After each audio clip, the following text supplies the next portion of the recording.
skyline. Can I get a microphone? No. You've had your time. My time now. Now, Tony wouldn't be blessed with the greatest of speed. So I quickly caught up with him, made what I thought was a wonderful tackle. But Tony didn't take too kindly to my tackle. Swiftly swung his left arm, knocking out half my front tooth. Gone. Oh. Anyway, so when I came around eventually, I was expecting to see Tony there first, offering me a helping hand up and stuff for my tooth. No, of course, there he was, the far end of the pitch, putting the ball down, celebrating like he's just won the World Cup. Anyway, Tony, very competitive. Oh, by the way, the bill, dental bill, is that right? Elephant. Okay. Anyway, Tony's also a keen, dedicated follower of fashion, and everybody knows that. This started at an early age with Tony and was inspired by one man, Michael Jordan. Okay, you might be asking yourself, what is the greatest basketball player of all time, according to Tony? That's got to do with fashion.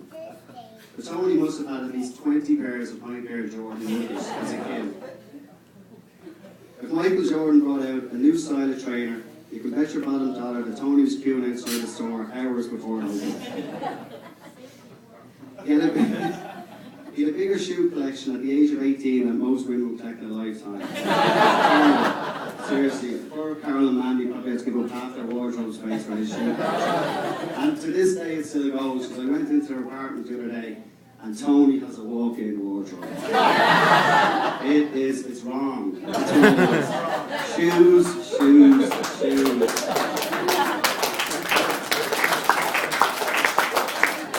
Everybody had a look at his shoes today because he won't stop talking about it. He actually got his trousers brought up a little bit just to his shoes. Seriously. Oh, the belt, don't get me started on the belt, but let the belt go, I'll show you about it.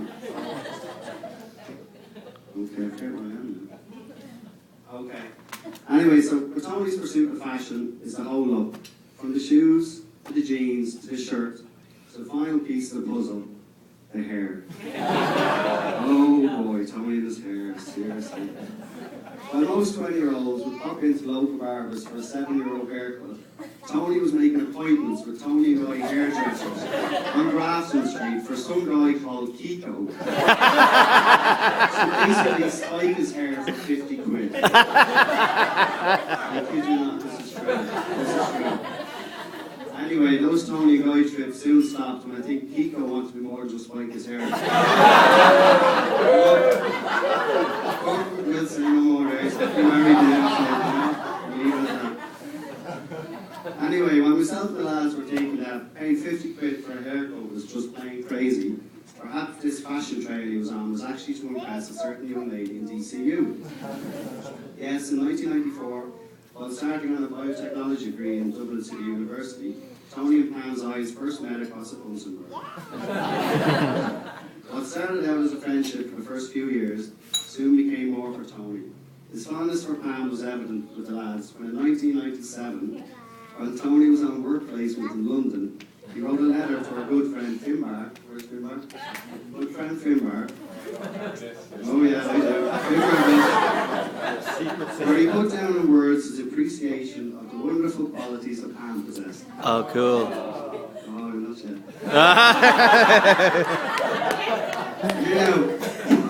Now, Finbar being a keen historian, and perhaps knew that one day this letter would come in handy.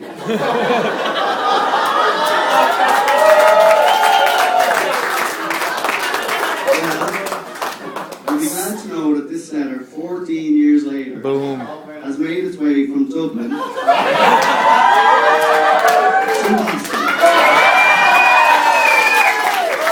Classic. Brilliant. The whole thing. Need a glass of water. Whole thing. This is where it gets good. Okay, where am I? Okay, yeah, the letter. Oh, yeah. Oh, okay. So now, if you all take a look underneath your seats, attached to the bottom of your seats is a copy of this letter. Oh, wow. a joke, you know. I just wanted to see the look in his face.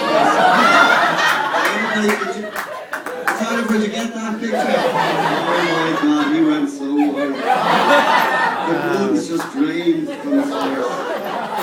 I wanted to see the letter. I mean, I wouldn't be so rude. Or would I thought I looked. I? Anyway, however, I will read a part of this letter where Tony so eloquently wrote about his fondness for Pam. Very young. Very young, yeah, that's your excuse, okay. And I quote, "Okay, gotta go. Enjoy the rest of your summer, and I'll see you all in a few weeks. P.S. Make sure nobody goes near my bird." End quote.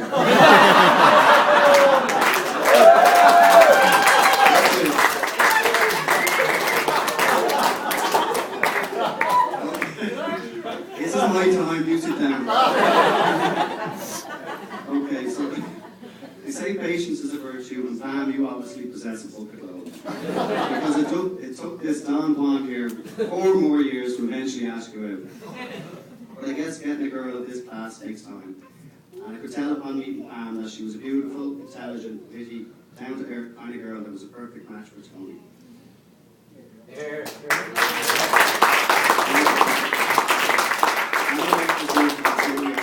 Celebrate their marriage.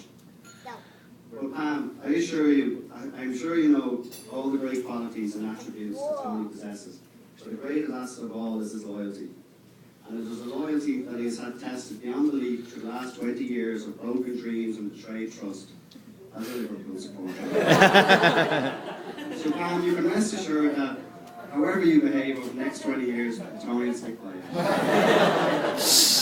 And Pam, to further put your mind at ease, I genuinely believe that Tony possesses the 2 attributes that are vitally important for a successful marriage: honesty and wisdom. I say honesty because no matter what happens, no matter how adversely it may affect him, Tony will always keep his word once he has given it. As for wisdom, well, Tony never gives his word. Tony, you leave here today having gained a wife that is beautiful, warm, loving and caring.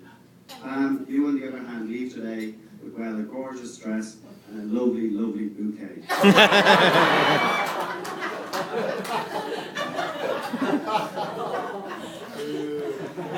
But all joking aside, Tony has been and always will be a wonderful friend. A wonderful son, brother, uncle and boyfriend. And I have no doubt he will make a loyal and loving husband, and hopefully in the future a devoted and caring father. Now the toast.